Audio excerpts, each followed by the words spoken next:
bahwa undang-undang ini kan adalah tahap pertama sekali gitu ya, hal yang sangat fundamental ya.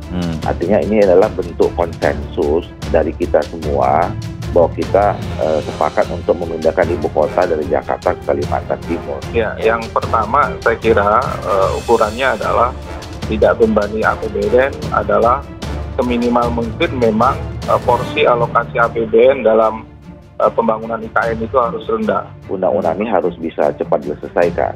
Karena kami dari awal berpesan bahwa program pemindahan ibu kota negara ini sebisa mungkin tidak terlalu membebani APBN. Dan kalaupun nanti ada hitungan sampai 53%, berarti memang ada sisi kelemahan dari sisi perencanaan IKN ini dari segi pembiayaan. Jadi dipatok dari awal. Nah, mereka semua itu kami dapat informasinya sebetulnya mereka ingin melakukan kerjasama. Cuman pertanyaannya adalah apa landasan hukum atau apakah ada kepastian hukum tentang pemindahan ini akan tercapai atau tidak? Saya kira akan sangat sulit ya. Pertama adalah IKN ini bukan proyek yang atau pembangunan ibu kota yang semuanya menguntungkan secara finansial begitu ya. Nah, sejak awal kami sudah mengingatkan begitu rapat pertama pansus sampaikan pemerintah bahwa jangan sampai ini terlalu membebani APBN. Nah, sekarang tinggal tergantung pemerintah sebetulnya ya sejauh mana aturan-aturan prinsip. Jadi undang-undang ini kan bicara tentang hal-hal prinsip saja sebetulnya. Ketika melihat bahwa perencanaan pemindahan ibu kota dalam jangka waktu yang sangat lama dan ini sangat sulit sekali untuk diaplikasikan. Habis undang-undang ini, tahapan berikutnya adalah melengkapi peraturan perundangan, peraturan pemerintah, kemudian peraturan presiden, mungkin sampai peraturan di tingkat provinsi dan kabupaten kota. Perlu dilihat pula strategi untuk belanja negaranya itu sendiri. Apakah memang pada tahap awal beban-beban itu mengurangi alokasi belanja kementerian lembaga lain. Kepala BIN bicara pembangunan IKN. Bukti Presiden tak ingin ada kesenjangan antar pulau. Pemerintah telah resmi mensahkan Undang-Undang Ibu Kota Negara atau IKN. Pengesahan UU IKN menjadi bukti keseriusan pemerintah dalam memindahkan Ibu Kota Negara atau IKN baru ke Penajam Pasir Utara, Kalimantan Timur. Kepala Badan Intelijen Negara atau BIN Jenderal Pol Purnawirawan Budi Gunawan mengatakan pemerintah tengah merancang proses pembangunan IKN di Kalimantan Timur. Pemerintah, kata Budi Gunawan, memastikan IKN akan menjadi ikon sejarah baru negara dengan konsep ibu kota baru. Pemerintah sangat serius membangun di ibu kota negara atau IKN baru. Berpindahnya IKN akan menjadi sejarah baru untuk Indonesia. Demikian kata Budi Gunawan pada Sabtu 5 Februari. Budi Gunawan kemudian berbicara soal alasan utama pemerintah memindahkan ibu kota negara atau IKN ke Kalimantan Timur. Budi menyebut pemerintah ingin mengubah stigma bahwa Indonesia hanya Pulau Jawa, bahwa Indonesia memiliki luas yang melimpah dengan ekosistem yang luar biasa. Maka Bapak Presiden ingin tidak ada kesenjangan antara Pulau Jawa dan lainnya. Demikian tegasnya. Sementara itu dukungan akan pembangunan IKN di Kalimantan mengalir dari Ketua Umum Persekutuan Suku Asli Kalimantan atau PASAK Surpani.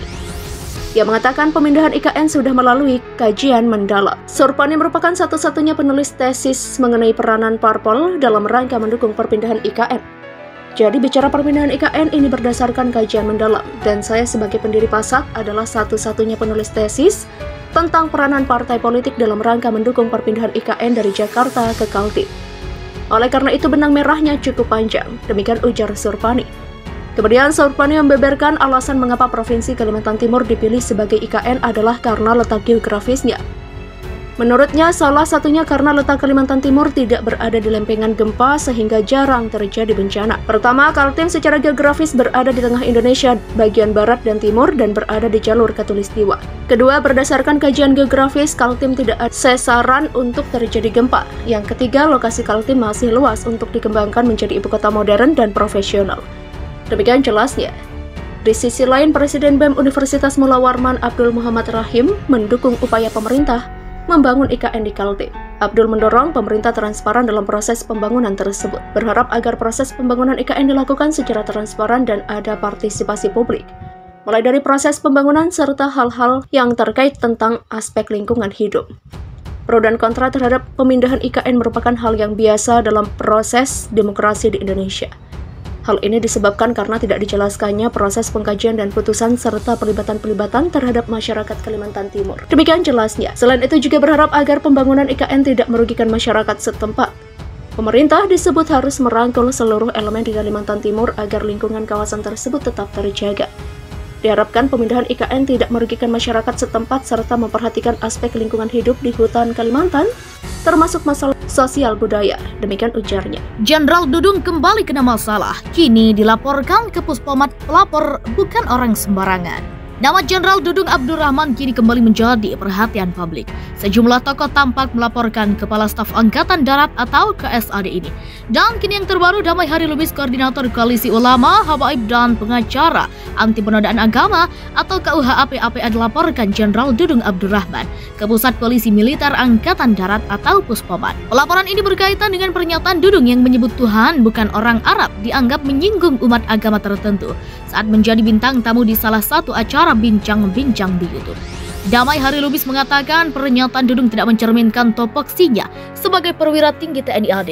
Jadi tidak sepantasnya secara etika dan secara hukum, kata Damai dalam keterangan tertulis yang diterima Kompas.com Minggu 30 Januari 2022. Dalam pandangan Damai, ucapan yang disampaikan Dudung tidak elok.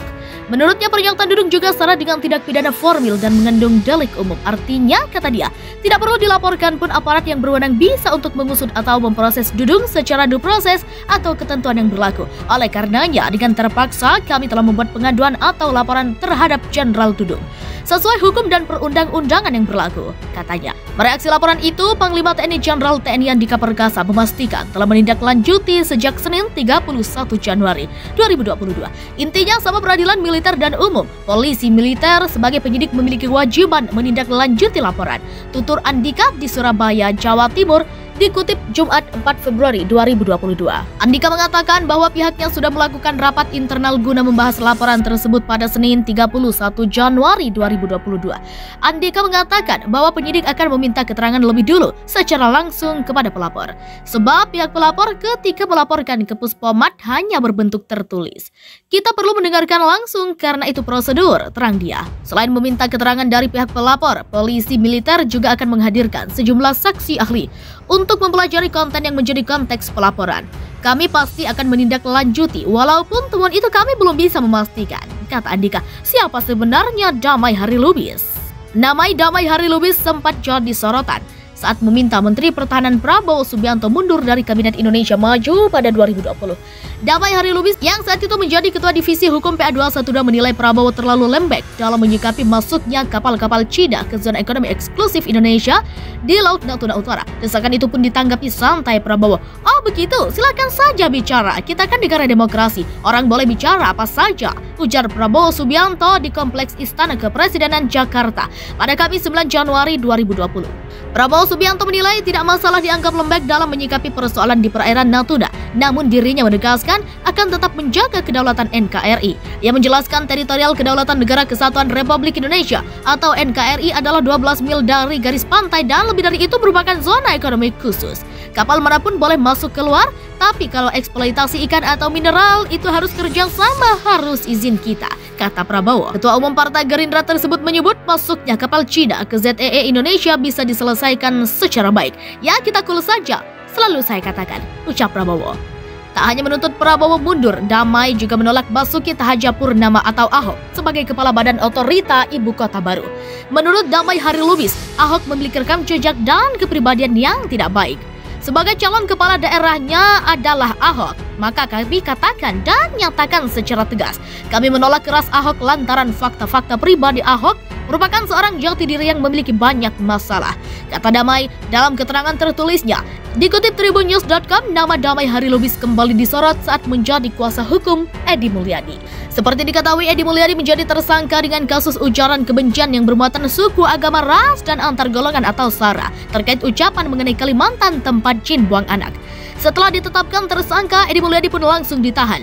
Damai Hari Lubis lalu mengupayakan penahanan penangguhannya. Atas dasar pertimbangan hukum presumption of inconnect, kami tim advokasi selaku pengacara dan pembela akan mengajukan penangguhan penahanan sesuai persyaratan sistem hukum yang berlaku atau KUHAP, ujar kuasa hukum Edi Mulyadi Damai Hari Lubis saat dikonfirmasi Selasa 1 Februari 2022.